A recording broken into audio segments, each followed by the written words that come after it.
ఏదో అలాంటి స్వరూపాన్ని పొందారు. అంటే ఆయన ఆనందాన్ని పొంది తన బలం, తన శక్తి తనకి తెలుస్తున్న కొద్దీ తను పెరిగిపోతున్నాడు. అంతంత అంతంత అంతంత పెరిగిపోయి ఇప్పటి వరకు ఇలా చూసిన వాళ్ళు ఇలా ఇలా ఇలా ఇలా చూసేటట్టు పెరిగిపోతున్నారు. పర్వతకాయుడై అంతెత్తు పెరిగిపోయి యదా విజృంభతే సింహో విరుద్ధో గిరిగహ్వరే మారుత శౌరస పుత్ర తథా సంప్రతి జృంభతే. ఏమి మాటలు వేసేస్తారండి మహర్షి. గుహలో లేచినటువంటి సింహం తెరచి ఉంచినటువంటి గుహలోంచి బయటికి వచ్చేటప్పుడు ఎలా ఉంటుందో అలా ఉన్నారట స్వామి. గుహ మూసి ఉందనుకోండి, లోపల సింహం ఎలా లేచి బయటకు వస్తుందో మీకేం కనపడదు. గుహ తెరిచి ఉంటేనే మీకు కనపడుతుంది కదండి. సింహం కుక్క లేచి పరిగెత్తినట్టు పరిగెత్తదు. కుక్క లేచింది అనుకోండి, లేచింది తల అలా పరిగెత్తుకుపోతుంది. ఓ పిల్లి లేచింది అనుకోండి, పడుకున్నది లేచి అలా పరిగెత్తుకుపోతుంది. ఓ ఆవు లేచింది అనుకోండి, పడుకున్నది లేచి మామూలుగా నిలబడుతుంది. సింహం లేస్తే అలా ఉండదు.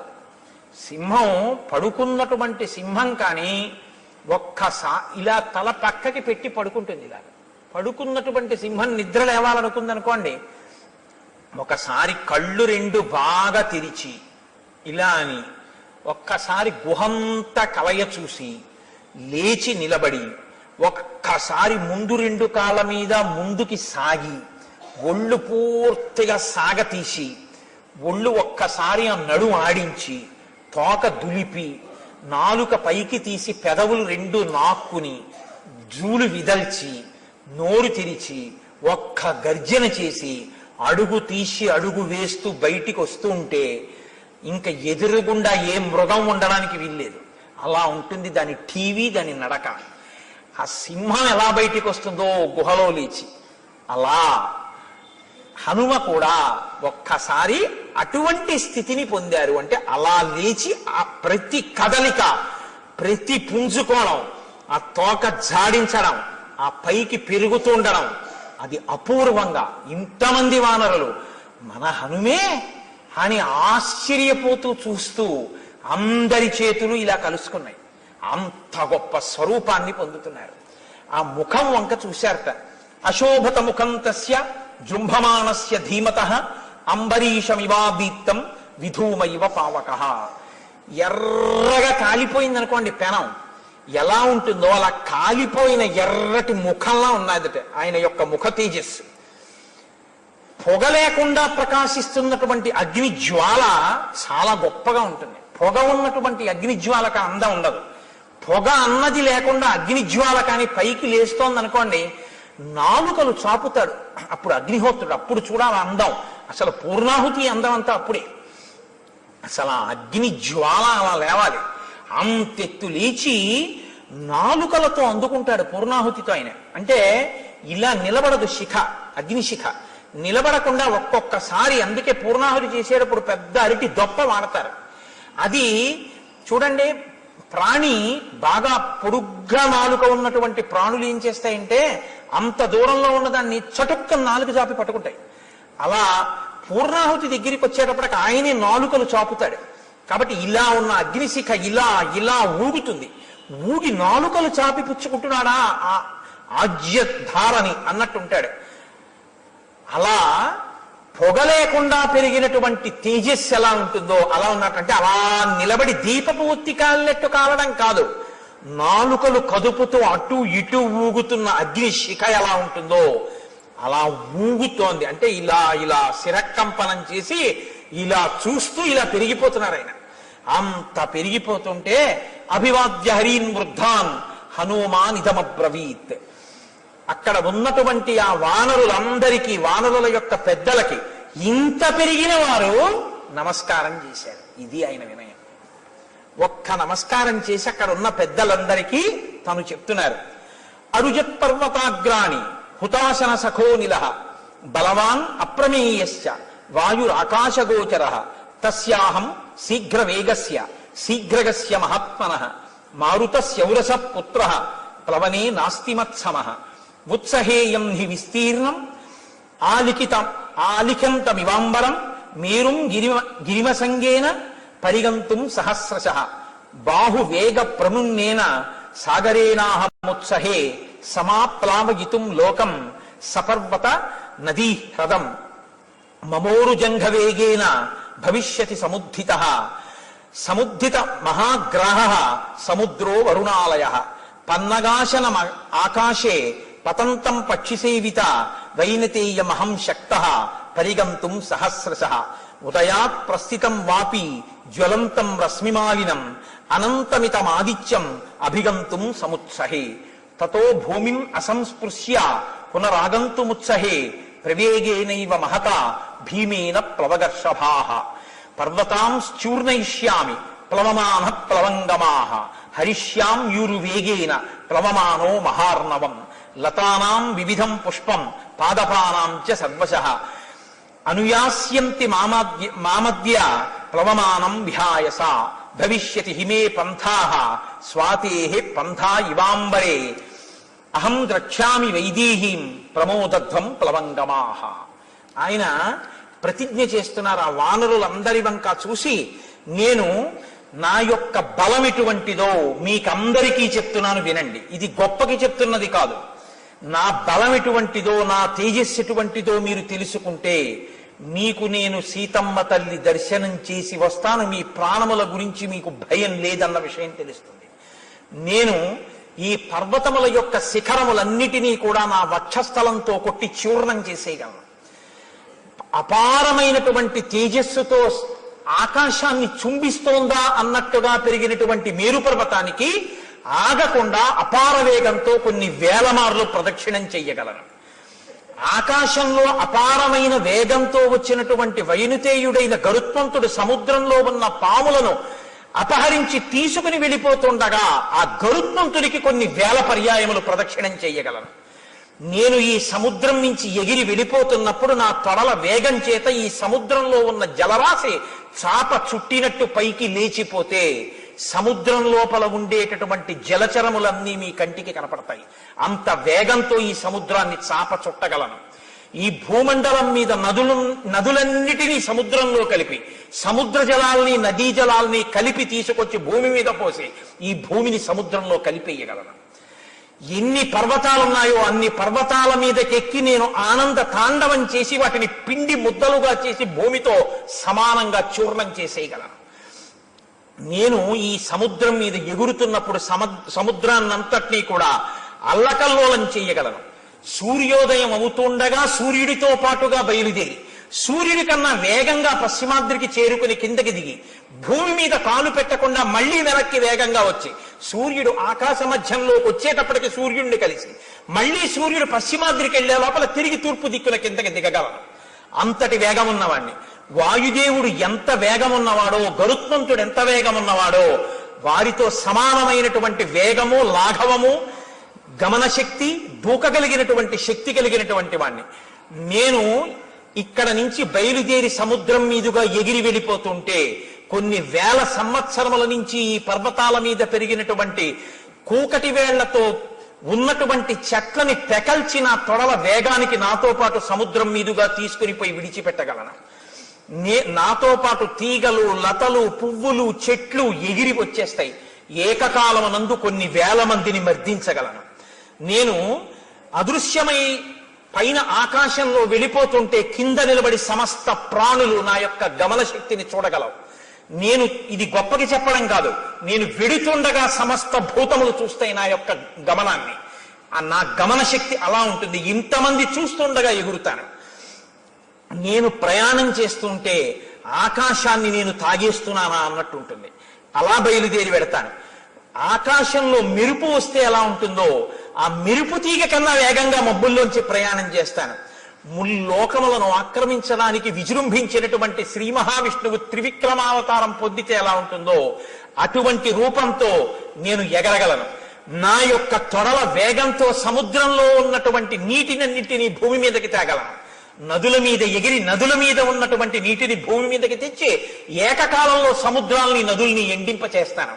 అంతటి పరాక్రమం, అంతటి బుద్ధి, అంతటి తేజస్సు, అంతటి లాఘవం నా యందు ఉన్నాయి.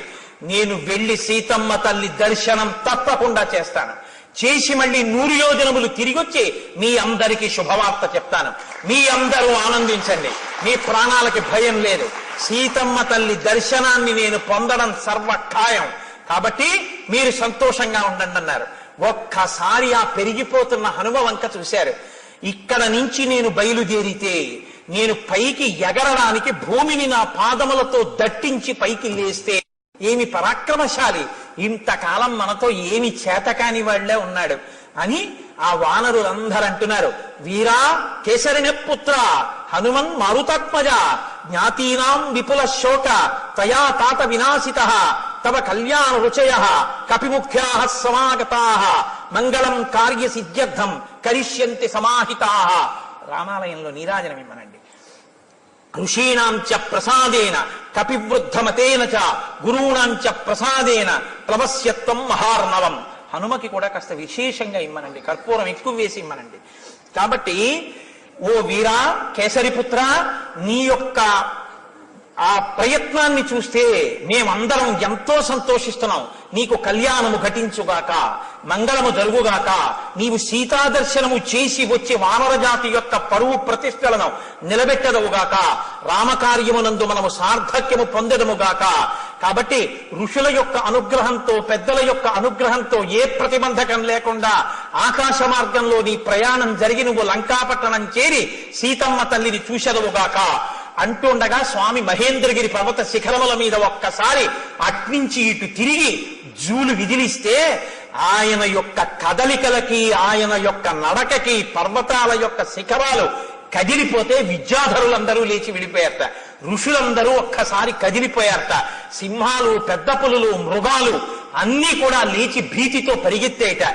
కలుగులలో ఉన్నటువంటి పావులు ఆయన పాద తాకిడికి కలుగులు మూసుకుపోతే అకస్మాత్తుగా కలుగులు మూసుకుపోతున్నాయని ఆ పావులు గభాలను బయటికి వచ్చేటప్పటికి సగంలో నొక్కేస్తే పర్వతం మీద పతాకాలు నిలబడ్డాయా అన్నట్టుగా విషాన్ని కప్పుతూ ఇలా నిలువుగా నిలబడ్డాయట పావులు.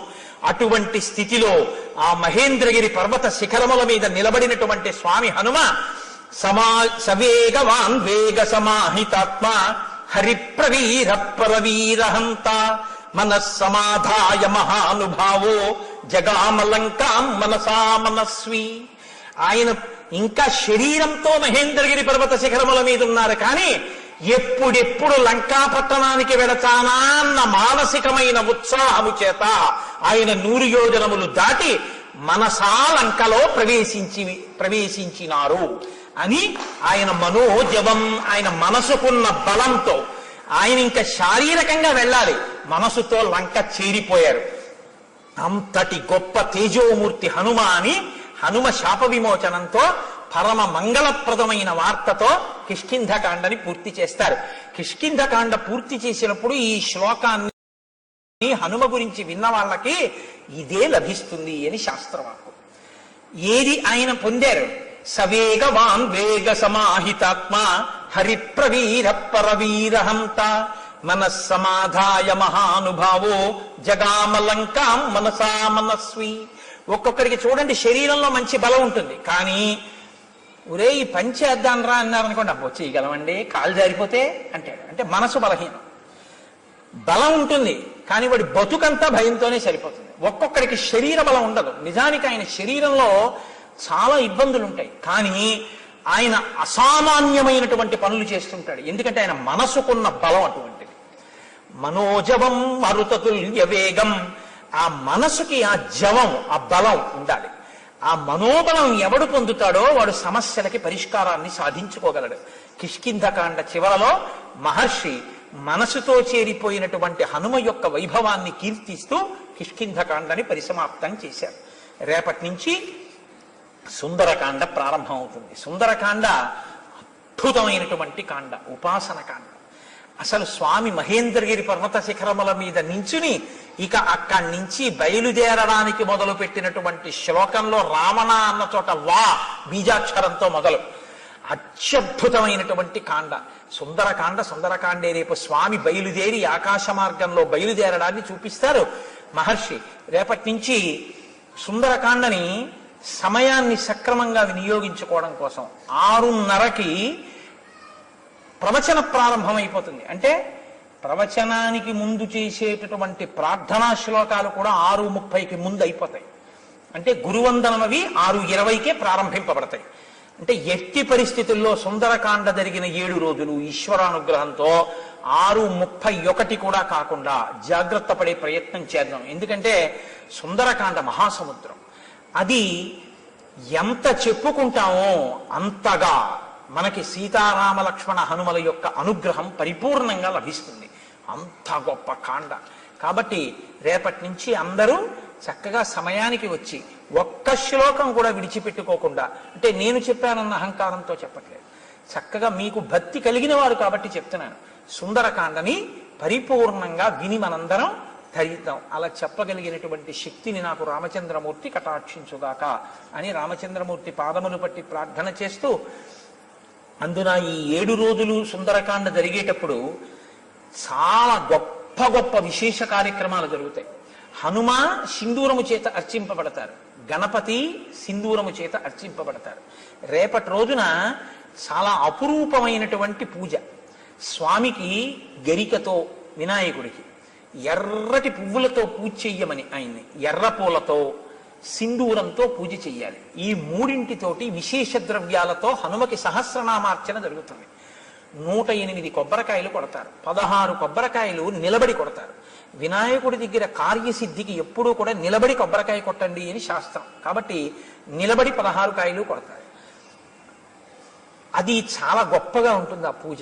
రేపు మీ అందరూ కూడా చక్కగా ఆ పూజని కూడా చూసి విఘ్నేశ్వరుడి యొక్క అనుగ్రహాన్ని పొందవచ్చు. రేపు 8 గంటలకి ఒక ప్రత్యేక ప్రసంగం చేస్తాను. మనం ప్రతి వాళ్ళకి నోటికొచ్చి ఉండాలి ఒక శ్లోకం ఒకటి. అది రాకుండా అసలు ఎవ్వరు ఉండకూడదు. సుముఖశ్చైకదంతశ్చ కపిలో గజకర్ణక లంబోదరశ్చ వికటో విఘ్నరాజో గణాధిప ధూమకేతుర్గణాధ్యక్ష పాలచంద్రో గజానన వక్రతుండ శూర్పకర్ణో హేరంబ స్కందపూర్వజ షోడశైతాని నామాని ఎప్పటే చుణియాదపి విద్యారంభే వివాహే చ ప్రవేశే నిర్గమేస్తథ సంగ్రామే సర్వకార్యేషు విఘ్నస్తస్య నజాయతే. 16 నామాలతో పిలిచారు వినాయకుడిని. ఎందుకు ఆ 16 నామాలతో పిలవవలసి వచ్చింది, దానికి ఎందుకంత గొప్ప విషయాన్ని ప్రతిపాదన చేశారు?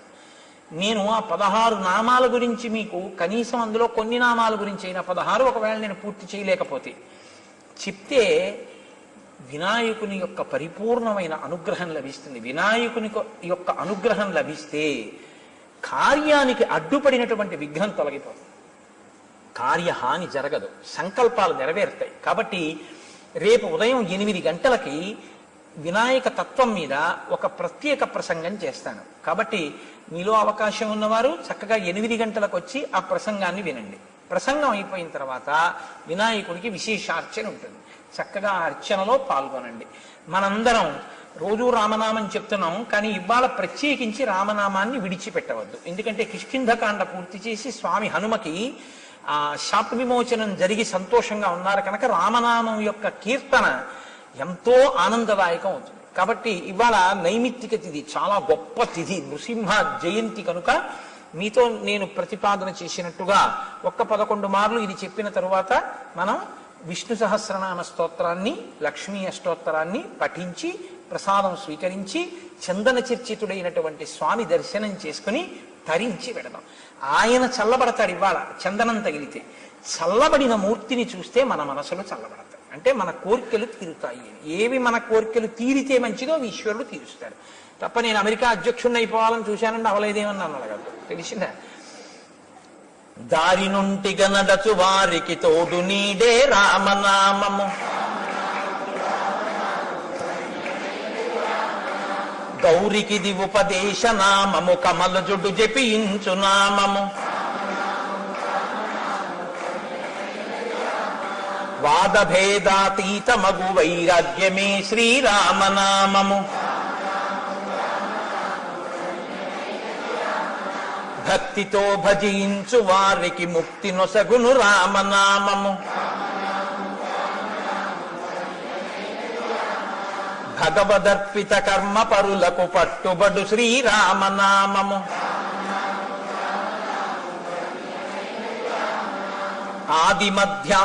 ఆది మధ్యాంతాది రహిత యనాది సిద్ధము రామనామము, సకల జీవులలోన వెలిగే సాక్షిభూతము రామనామము,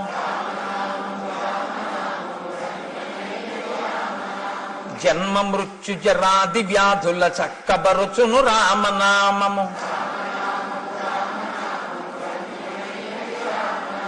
ద్వేష రాగ లోభ మోహములను త్రించునది శ్రీరామనామము. ఆంజనేయుని వంటి భక్తులకాశ్రయము శ్రీరామనామము. సృష్టి స్థితి లయ కారణం బగు సూక్ష్మ రూపము రామనామము.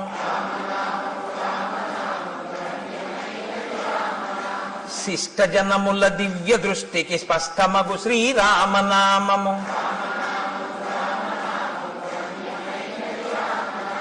సాంఖ్యమిరిగెడి తత్వ విధులకు సాధనము శ్రీరామనామము. యుద్ధమందు మహోగ్ర రాక్షస యాగధంసము రామనామము.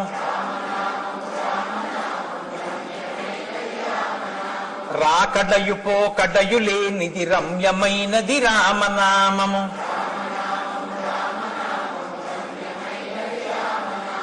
ఆత్మ సంయమ యోగ సిద్ధికి ఆయుధము శ్రీరామనామము.